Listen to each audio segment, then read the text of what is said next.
Now CBS 2 brings you the top stories covering the corridor. There is a political push to win the college vote in Iowa. Both Democrats and Republicans are turning to students to win the election. CBS 2's Brian Scott joins us now live in studio with more on how they're trying some unique ways to catch their attention. It's getting really unique too now, Tiffany. We'll get back to that in just a second. But in 2008, that youth vote played a big part in President Obama's election. After all, 51% of people 18 to 29 cast a vote that year in a record turnout.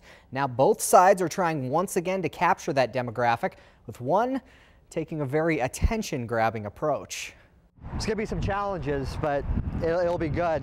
Mark Lucas and his group Americans for Prosperity are about to take a big hit at the pump, opening their wallet in hopes of opening some young minds. We're trying to remind Iowans just how cheap gas prices were before President Obama took control over office.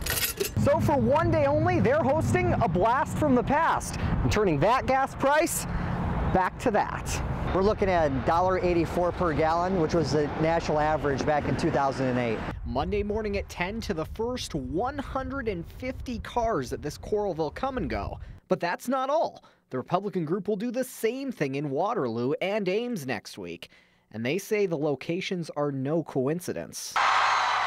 Each within miles of the state's three big universities, each stops that the Democrats have been hitting hard with presidential visits for All of Us campaign and smaller rallies to ignite college voters. The Democrats are pressing the president's message of affordable education and softening student loans. President Obama has always supported the middle class and continues to support the middle class. But Americans for Prosperity have their own message for young voters. An economy still in trouble. Student loan interest rates don't really matter to a college student if they graduate and they've got to move back into a home with their parents and they can't find a job. And they say if it takes a little gas to fuel that message, then gas they'll bring.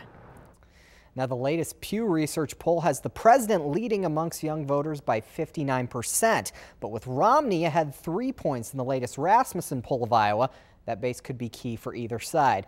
And as for that cheap gas, I know y'all want info on that one. We've got more on our website right now, cbs2iowa.com. In the studio, Brian Scott, CBS 2 News.